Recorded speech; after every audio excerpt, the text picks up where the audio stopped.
جب حکم دیا گیا کہ سجدہ کرو آدم کو، اب یہ دیکھیے کس قدر یہ اہم مضمون ہے، اور آپ سوچ رہے ہیں یہ باتیں آج پہلی مرتبہ ہمیں اس طرح سنائی جا رہی ہیں، یہ باتیں تو علم میں آتی نہیں ہمارے۔ وجہ کیا ہے؟ آپ کو دلچسپی نہیں ان چیزوں سے۔ جدید تہذیب نے ان چیزوں کی اہمیت کو زیرو کر دیا۔ قرآن میں اہمیت کا کیا عالم ہے؟ 7 جگہ یہ مضمون قرآن میں آیا کہ فرشتوں کو ہم نے حکم دیا سجدہ کرو آدم کو، سب نے سجدہ کیا۔ فسجد الملائکۃ کلھم اجمعون، سارے کے سارے، کل کے کل، سب نے مل کر سجدہ کیا آدم کو، اللہ کے حکم سے فوراً تعمیل کر دی، الا ابلیس ابا واستکبر وکان من الکافرین۔ ابلیس نے نہیں کیا، انکار کیا، استکبار کیا، گھمنڈ کیا۔ اور اس کو سورہ کہف میں بیان کر دیا گیا، یہ اس لیے کہ وہ اصل میں جنات میں سے تھا، اگرچہ شامل تو تھا فرشتوں میں اس وقت۔ کان من الجن ففسق عن امر ربہ، وہ اصل میں جنات میں سے تھا، اس وجہ سے وہ اپنے رب کے اس فیصلے کے خلاف کھڑا ہو گیا، سرکشی تھی اس میں۔ یہ معاملہ اتنا اہم ہے، اب آپ سمجھیے کہ 7 مرتبہ سورہ بقرہ، سورہ اعراف، سورہ حجر، سورہ بنی اسرائیل، سورہ کہف، سورہ طٰہٰ، سورہ صاد، 6 مکی صورتوں میں ذکر ہے یہ، اور 1 مدنی صورت سورہ بقرہ۔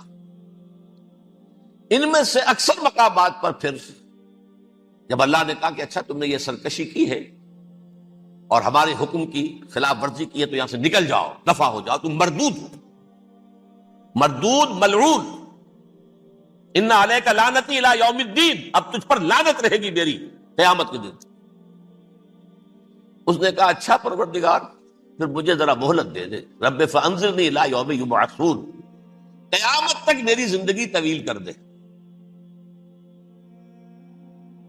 فذهب فإنك من المنظرین، کہہ دیا اچھا جاؤ، تمہاری یہ درخواست بھی ہم نے قبول کی۔ انہوں نے کہا پروردگار اب میں اس آدم کو بھی گمراہ کر کے چھوڑوں گا اور آدم کی نسل کو تباہ کر کے چھوڑوں گا۔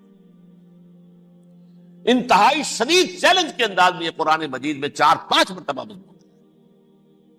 میں نے صرف 2 جگہ سے آپ کو اس وقت کوٹ کر کے سنایا تھا۔ سورہ اعراف میں اللہ تعالیٰ فرماتے ہیں قالا، اس پر ابلیس نے کہا فَبِمَا أَغْوَيْتَنِي، تو اے رب جو تو نے مجھے گمراہ کیا ہے، مجھے ذلیل کر دیا، مجھ پر فوقیت دے دی، اس کو انا خیر منہ، میں اس سے بہتر ہوں، خلقتنی من نار وخلقتہ من طین، بنایا تو نے مجھے آگ سے اور اس کو بنایا مٹی سے، پھر مجھ سے مطالبہ کہ میں سجدہ کروں، اور میں نے سجدہ نہیں کیا تو اب تو نے مجھے ملعون قرار دے دیا۔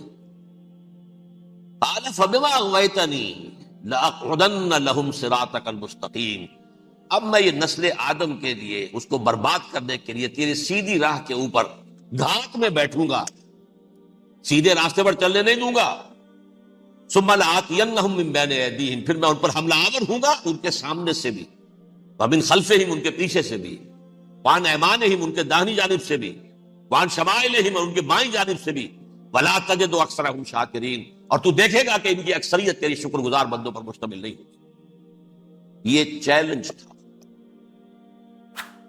اور ایک چھوٹا سا چیلنج جو سورہ صاد میں آیا ہے، اور یہاں تو اس نے اللہ کے جلال کی قسم کھا کر کہا قال فبعزتک لأغوینہم اجمعین، اے رب تیری عزت، تیرے جلال کی قسم ہے میں ان سب کو گمراہ کر کے چھوڑوں گا، الا عبادک منہم المخلصین، سوائے ان میں سے وہ کچھ لوگ جنہیں تو خالص اپنا بندہ بنا لے، جنہیں تو اپنا بندہ بنا لے، مخلص، مخلص نہیں، مخلص یہ مفعول ہے، فاعل نہیں ہے، جسے تو بنا لے۔ بعض لوگوں کو اللہ چن لیتا ہے، هو اجتباکم، تمہیں چن لیا ہے، استفاء، اجتباء، وہ بچیں گے جن کو تو اپنی خاص امان میں لے لے گا، باقی میں سب کو گمراہ کر کے چھوڑوں۔ یہ ہے اصل دنیا میں نوع انسانی کا ابدی دشمن، ازلی سے ابدی تک۔ اور اس میں نوٹ کیجئے کہ اس کی اصل بنیاد کیا ہوئی؟ 2 لفظ، تکبر اور حسد۔ استکبرا، تکبر کیا، انا خیر منہ، میں اس سے بہتر ہوں۔ یہ ساری بس کی گانٹھ یہی ہے، سب سے بڑی گمراہی کی وجہ یہی ہے۔ اسی لیے کہا ہے حدیث میں لن يدخل الجنہ من کان فی قلبہ مثقال حبۃ من کبر، جنت میں ہرگز وہ شخص کبھی بھی داخل نہیں ہو سکے گا جس کے دل میں رائے کے دانے کے برابر بھی کبر ہے۔ تکبر سب سے بڑا جرم۔ الکبر ردائی، اللہ فرماتا ہے یہ تکبر، یہ تو میری چادر ہے۔ کوئی شخص تکبر کرتا ہے تو گویا میری چادر گھسیٹ رہا ہے میرے کندھے سے۔ عرب میں کسی شخص کی توہین کرنی ہوتی تھی تو اس کی چادر گھسیٹتے تھے، ننگا کر دیا گویا۔ یہ میری ردائی ہے، الکبر ردائی، یہ میری چادر ہے، یہ جامہ مجھے زیب دیتا ہے، مجھ پر راستہ تھا۔ اور حسد، آدم کو جو برتری عطا ہو گئی اس حسد کی آگ میں وہ جلتا اور اس کا انتقام لینا چاہتا ہے۔ آدم سے بھی، آدم کو بھی گمراہ کیا، جنت سے نکلوایا۔ ایسے نکلنا تو انہیں تھا ہی مشیت اذن میں، لیکن فوری طور پر اللہ کے حکم کی خلاف ورزی تو کروائی نا۔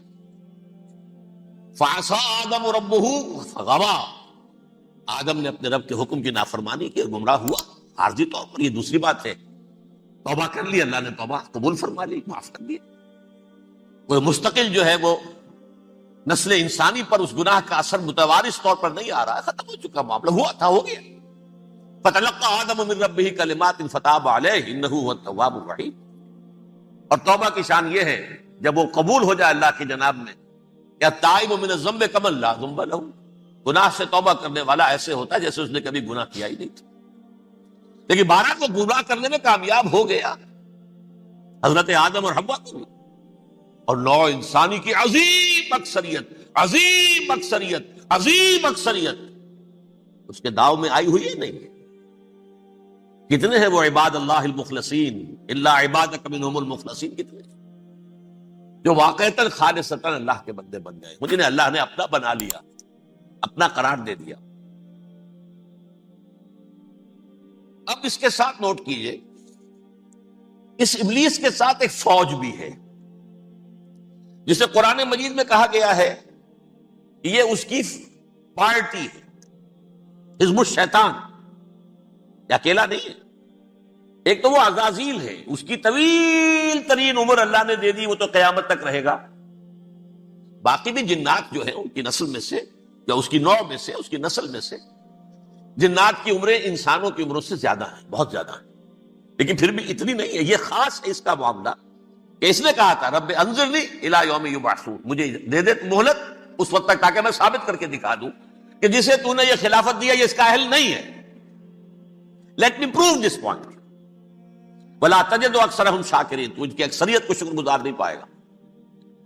وہ ابلیس جو ہے وہ ریکروٹ کرتا ہے اپنے فوجی، اول تو خود جنات میں سے جو اس کے نمبر 1 لشکری ہے۔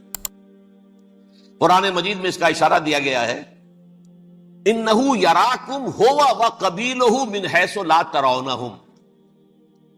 دیکھو لوگو، اے انسانوں، وہ ابلیس لعین عزازیل اور جو اس کے قبیلے کے لوگ ہیں، جنات ہیں، وہ تمہیں وہاں سے دیکھتے ہیں اور تاکتے ہیں اور حملہ کرتے ہیں جہاں سے تم انہیں نہیں دیکھتے۔ وہ غیر مرئی ہیں، انویزیبل ہیں، تمہیں نظر نہیں آتے۔ ویزیبل دشمن کا وار تو روک لو گے، انویزیبل کا کیسے روکو گے؟ انہو یراکم ہوا وقبیلہ، اکیلا ہی نہیں ہے وہ تو تمہیں تاکتا ہے، تم پر حملہ کرتا ہے، گھات میں لگ کر جو ہے تمہارے اوپر حملہ کرتا ہے، وہ بھی اور اس کے ساتھ اس کے قبیلے کے لوگ جنات بھی، من حیث لا ترونہم، جہاں سے کہ تم انہیں نہیں دیکھتے۔ لیکن اس کے علاوہ وہ انسانوں میں سے بھی ریکریوٹ، رنگ روٹ، وہ جو ہے ان کو اپنے پاس رکھتا ہے فوج کے اندر۔ جس کی سب سے بڑی مثال کیا ہے؟ سورہ مجادلہ میں اللہ تعالیٰ نے منافق، حالانکہ وہ کون تھے؟ بظاہر حضور کا کلمہ پڑھنے والے، حضور کے پیچھے نماز پڑھنے والے، اسلام کا دعویٰ کرنے والے، ان کو اللہ فرماتا ہے اولئک حزب الشیطان الا ان حزب الشیطان هم الخاسرون، یہ شیطان کی پارٹی کے لوگ ہیں۔ وہاں مقابلے میں آیا ہے اولئک حزب اللہ الا ان حزب اللہ هم المفلحون۔ یہ دو پارٹیاں ہیں، حزب اللہ اللہ کی پارٹی جو اس کے مخلص بندے ہیں، وہ اللہ کی پارٹی، اور جو شیطان کے مرید بن گئے اس کے ہاتھ پر بیعت کر لی، لہذا وہ اس شیطان کی پارٹی کے لوگ ہیں، چاہے وہ انسان ہو چاہے جن ہو۔ تو انسانوں میں سے بھی اس کے حزب میں، اس کی پارٹی میں اس کے ایجنٹ ہیں، اور بہت ہیں، بلکہ بہت سے تو ایسے ہیں کہ جو جنات کے بھی کان کتر دیں، ان کو بھی شیطنت سکھا دیں، پڑھا دیں۔ لیکن اب ایک بات سمجھیے، ایک دنیا میں نسل اور قوم بھی ایسی ہے جو ایک خاص وقت سے بحیثیت مجموعی من حیث القوم ابلیس کی ایجنٹ بن گئی ہے۔ وہ کون ہے؟ وہ یہودی ہے۔ یہ یہودی قوم جو ہے، اس میں ایک تو کچھ یہ کہ ان کی فطرت کے اندر یہ تھا کہ ہم ہیں اصل انسان، باقی انسان جو ہے وہ انسان نما حیوان ہے، ان کی کوئی حیثیت ہی نہیں۔ ہم ہیں اصل انسان، نحن ابناء اللہ و احباؤہ۔ یہ جینٹائلز، یہ گوئمز، غیر یہودی، یہ تو حیوانات ہیں۔ اب جیسے کہ انسانوں کو حق ہے کہ حیوانوں کو ایکسپلائٹ کریں، استعمال کریں۔ گھوڑے کو آپ ٹانگے میں باندھتے ہیں کہ نہیں؟ اس کی پسینے کی اور محنت کی کمائی ہے جو کھاتا ہے ٹانگا چلانے والا۔ البتہ یہ ضرور ہے کہ چونکہ اگلے روز پھر جوتنا ہے تو کچھ نہ کچھ تو اسے بھی کھلائے گا نا، اپنی کمائی میں سے کچھ دانے کھلائے گا، کچھ اور گھاس دے گا۔ یا بیل کو جوتنا ہے ہل میں تو کچھ نہ کچھ اس کو دینا ہوگا کھانے کو، لیکن پھر اسے استعمال کرنا۔ تو ان کا مستقل قول یہ ہے کہ اصل انسان ہم ہیں، باقی پوری نوع انسانی ہمارے لیے حیوانوں کے درجے میں، ہم چاہیں جس طرح انہیں استعمال کریں، ایکسپلائٹ کریں، دھوکہ دیں، جیسے چاہیں لوٹیں کھسوٹیں، سب کچھ کریں، بدہضی کریں، ان سے سود لیں، سب کریں، جو بھی ممکن طریقہ ہو، یہ ہمارے لیے، ہم ڈومینیٹ کریں گے، اور یہ در حقیقت ہمارے اعلی کار ہے۔ ایک تو اس اعتبار سے یہود بقیہ پوری نوع انسانی کے دشمن بن گئے۔ قرآن مجید کی وہ آیت بھی میں نے آپ کو سنائی ہے، وَقَالُوا لَيْسَ عَلَيْنَا فِي الْأُمِّيِّينَ سَبِيلٌ۔ یہ امیین کہتے تھے نا ان کو، جو غیر یہودی ہیں، کیونکہ ان کے پاس کتاب تھی، تورات تھی، اور کتاب نہیں تھی کسی کے پاس، لہذا یہ ان پڑھ ہے، پاگل ہے، جاہل ہے، امی ہے۔ ہم ہیں صاحب کتاب، ہمارے پاس شریعت، ہمارے پاس کتاب، یہ لوگ ان پڑھ ہیں، جاہل۔ لیسا علینا فی الامیین سبیل، ان امیین کو ہم لوٹیں کھسوٹیں، دھوکہ دیں، فریب سے جو کریں، چوری کریں، ڈاکہ ڈالیں، جیب کے قطرے، جس طرح بھی کریں ہمارے لیے جائز ہے، ہمارے اوپر کوئی گرفت نہیں ہوگی۔ اللہ تعالیٰ ہم سے یہ نہیں پوچھے گا تم نے جھوٹ کیوں بولا تھا اس کے ساتھ، تم نے وعدہ خلافی کیوں کی تھی اس کے ساتھ، تم نے کیوں دھوکہ دیا تھا اس کو، تم نے کیوں اس کا مال جو ہے غبن کر لیا تھا، ہڑپ کر لیا تھا، نہیں، ہم پر پوچھ نہیں۔ اس اعتبار سے ایک تو یہ انسانیت کی دشمنی ان کی گھٹی میں پڑ گئی، اس غلط خیال کی وجہ سے۔ ہم تو بخشے بخشائے ہیں، we are the chosen people of the Lord, ہمیں تو اللہ اگر جہنم میں داخل بھی کرے گا تو صرف چند دن، لن تمسنا النار الا ایاما معدودات، باقی اصل میں تو ہم تو اللہ کے پسندیدہ، نحن ابناء اللہ و احباؤہ، اس کے بیٹوں کے مانندے بڑے چہیتے ہیں، لاڈلے ہیں۔ یہ باقی دنیا، باقی انسان ہماری چراہ گاہ ہے، جیسے چاہے چریں، جس طرح چاہے ہڑپ کر جائیں۔ یہ تو ان کا پہلے سے مستقل معاملہ تھا، لیکن اس کے بعد ان کی تاریخ میں ایک دور وہ آیا جب حضرت مسیح علیہ السلام ان میں مبعوث کیے گئے۔ یہ 1400 سالہ تاریخ کا کلائمیکس ہے یہود کی۔ جب کتاب انہیں دی گئی تھی تورات حضرت موسیٰ کے ذریعے، وہ 1400 قبل مسیح کا واقعہ ہے۔ اس وقت سے لے کر اللہ کا وہ فضل ان پر ہوا، وہ فضل ان پر ہوا کہ کوئی ایک لمحہ ایسا نہیں آیا 1400 برس میں کہ ان کے ہاں کوئی نہ کوئی نبی موجود نہیں۔ یہ تار ٹوٹا ہی نہیں، 2 سے شروع ہوا، موسیٰ ہارون علیہ السلام، اور 1400 برس کے بعد پھر آخری 2 ہیں، عیسیٰ اور یحییٰ علیہ السلام، یوں سمجھ لیجئے، اور اس کے درمیان یہ تار ہے، اور اس تار میں کوئی ایک لمحہ ایسا نہیں آیا کہ کوئی نبی موجود ہو۔ اس میں اتار چڑھاؤ بہت سے آئے ہیں، اس کا وہ میرا موضوع نہیں ہے اس وقت۔ قبل مسیح کی تاریخ جو ہے وہ میرا موضوع نہیں ہے۔ قرآن مجید میں سورہ بنی اسرائیل کے پہلے رکوع میں اس کا تذکرہ موجود ہے۔ وَقَضَيْنَا إِلَىٰ بَنِي إِسْرَائِيلَ فِي الْكِتَابِ لَتُفْسِدُنَّ فِي الْأَرْضِ مَرَّتَيْنِ وَلَتَعْلُنَّ عُلُوًّا كَبِيرًا، 2 مرتبہ ان پر عذاب کے کوڑے برسے، پہلے اشوریوں کے ذریعے سے جو شامی تھے، سیرینز اشوری کہلاتے، پھر بابلیوں کے ذریعے سے یعنی عراقیوں کے ذریعے سے، بیبیلونیا نام تھا عراق کا پہلے، ان پر بہت بڑی بڑی تباہیاں آئیں، اللہ تعالیٰ کی طرف سے عذاب آئے۔ اس کے بعد پھر دوسرے دور میں دوسرا اقتدار کا دور آیا، خربستیاں بڑھ گئیں، تو پہلے گریکس کے ذریعے سے، یونانیوں کے ذریعے سے، اور پھر رومیوں کے ذریعے سے پسوایا گیا۔ یہ دور گزر چکے تھے ان پر، 2 عروج کے دور اور 2 زوال کے دور۔ میری چھوٹی سی کتاب ہے تنظیم اسلامی کا تاریخی پس منظر، شاید 6-7 روپے کی ہوگی، اس کو آپ دیکھیں گے تو اس میں اس کا پورا نقشہ آپ کو مل جائے گا۔ ویسے تو یہ کہ میری جو ذرا بڑی کتاب ہے سابقہ اور موجودہ مسلمان امتوں کا ماضی، حال اور مستقبل، اس میں میں نے ان معاملات پر بڑی تفصیل سے بحث کی۔ بہرحال یہ جو دور تھا ان کا 1400 سالہ، وہ اونچ نیچ سے ہوتا ہوا جب آیا ہے حضرت مسیح کی بعثت پر، تو ان کی شرارت کی انتہا یہ ہو گئی کہ اللہ تعالیٰ نے مسیح کو رسول بنا کر بھیجا، رسولاً الی بنی اسرائیل۔ حضرت موسیٰ اور حضرت عیسیٰ کے درمیان رسول کوئی نہیں ہے، سب نبی ہیں۔ حضرت موسیٰ رسول تھے اور حضرت عیسیٰ رسول ہیں۔ درمیان میں داؤد ہو، سلیمان ہو، یشعیاہ ہو، زکریا ہو، یہ سب نبی ہیں، یحییٰ نبی ہیں، رسول نہیں ہے۔ لہذا وہ شہید کر دیے گئے، رسول شہید نہیں ہو سکتا، قتل نہیں ہو سکتا۔ لیکن عیسیٰ اور موسیٰ کے درمیان 1400 برس ان کے جو ہیں، اس کا کلائمیکس ہے حضرت مسیح علیہ السلام کی بعثت، اور حضرت مسیح علیہ السلام کو جسے اللہ نے اپنی روح قرار دیا، روح منہ، کلمتہ القاہا الی مریم، اللہ کا کلمہ، عظیم ترین معجزات۔ انہوں نے کیا کہا؟ یہ ولد الزنا ہے، حرام زادہ ہے، معاذ اللہ، نقل کفر نہ باشد، یہ جادوگر ہے، یہ مرتد ہے، یہ واجب القتل۔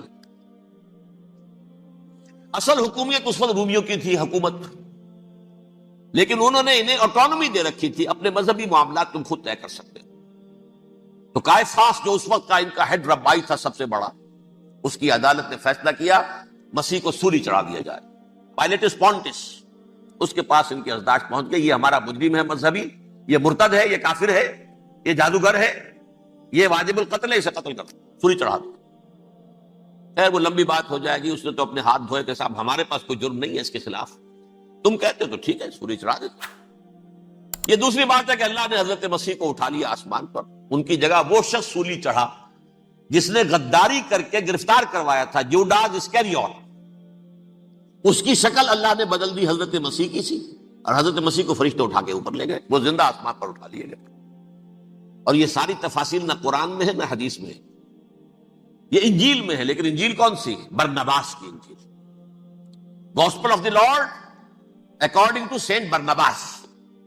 یہ حواریین مسیح میں سے تھے، لیکن عیسائی ان کو تسلیم نہیں کرتے، ان کی بائبل کو صحیح نہیں مانتے، کینونیکل نہیں مانتے۔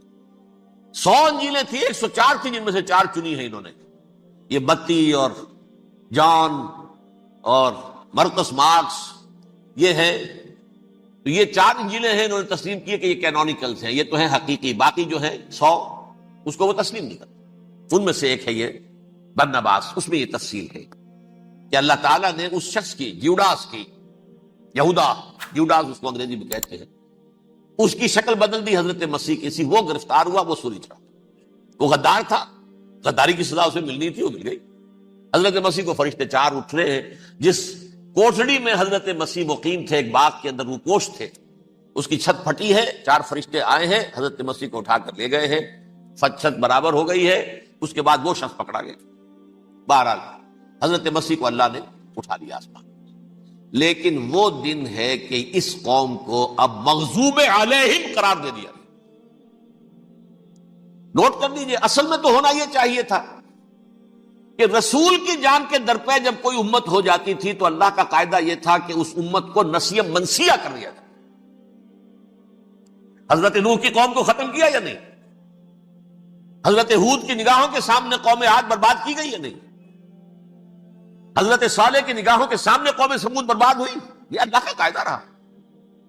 سدوم اور عمورہ کی بستیاں حضرت لوط علیہ السلام جہاں بھیجے گئے، مدین کا علاقہ جہاں حضرت شعیب بھیجے گئے، آل فرعون جن کی طرف موسیٰ کو بھیجا گیا، سب ہلاک کر دیے گئے، کیونکہ رسولوں کے بارے میں اللہ کا ذات، نبیوں کے بارے میں یہ بات نہیں ہے۔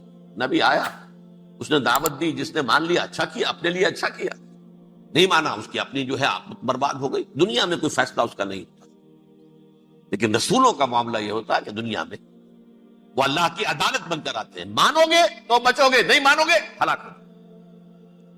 تو اس اعتبار سے وہ مستحق تو ہو چکے تھے اس کے کہ انہیں ہلاک کر دیا جائے۔ اب اللہ کی کوئی خصوصی مشیت ہے، اس میں کیا حکمت ہے، وہ ہے ایک حکمت، میں بعد میں اگر وقت ہوا تو بتاؤں گا۔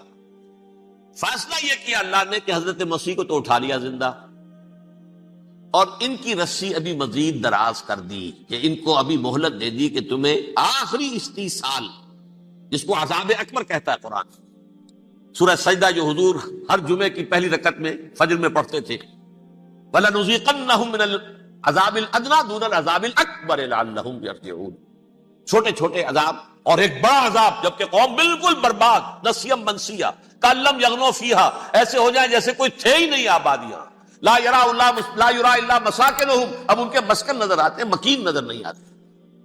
یہ عذاب اکبر جو ہے وہ ان پر نہیں آیا، حالانکہ وہ مستحق ہو گئے تھے اسی وقت۔ اس کو یوں سمجھیے کہ کسی شخص کو پھانسی کا حکم تو ہو جائے، ایگزیکیوشن نہیں ہوتا ہے، کئی سال گزر جاتے ہیں پڑے ہوئے، اور معاملات جو ہیں وہ چلتے رہتے ہیں۔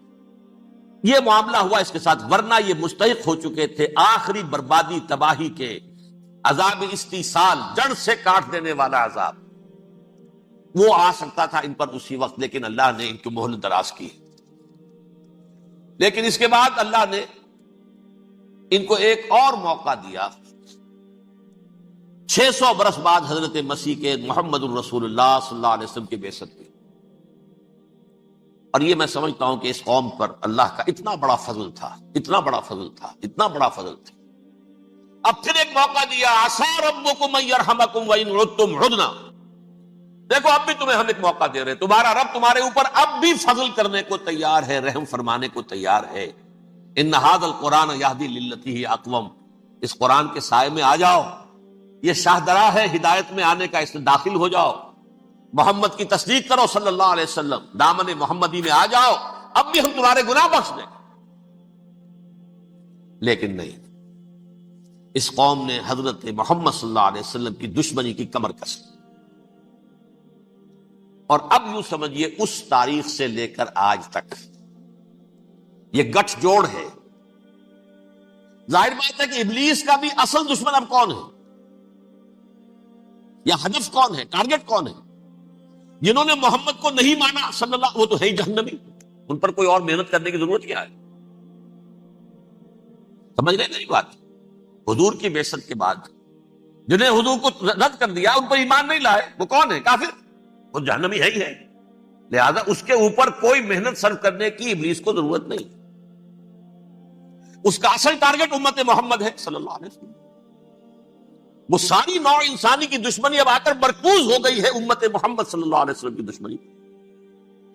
اور اسی طرح یہود کا معاملہ، اگرچہ ویسے پوری نوع انسانی کے دشمن ہیں، انہیں حیوان سمجھتے، ان کی جان مال اپنے لیے مباح سمجھتے ہیں، جس طرح چاہے لوٹے کھسوٹے کھائے پیے ہی نہیں، لیکن اب ان کی بھی دشمنی کا سب سے بڑا مرکز امت محمد۔ کیوں؟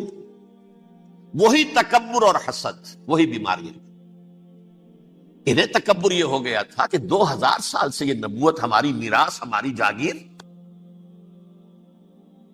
بنو اسرائیل کے اندر سینکڑوں نبی آئے، 3 کتابیں اللہ نے ہمیں عطا کی، یہ کہاں سے آ گیا محمد صلی اللہ علیہ وسلم؟ معاذ اللہ ثم معاذ اللہ، یہ امیین میں سے، یہ جنٹائلز میں سے، یہ گوئنز میں سے، یہ حقیر ان پڑھ، کہاں ہم، کہاں یہ نہیں تسلیم کریں گے۔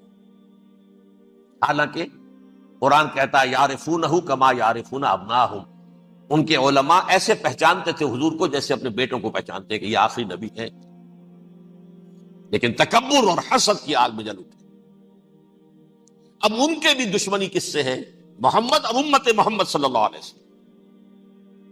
یہ گٹھ جوڑ ہے۔ اب دیکھیے، یہ ہے میری گفتگو کا اب تک کی گفتگو کا حاصل، یہ گٹھ جوڑ، ایک غیر مرئی دنیا، انویزیبل دنیا کا ابلیس لعین اور جنات میں سے اس کے لشکری فوج،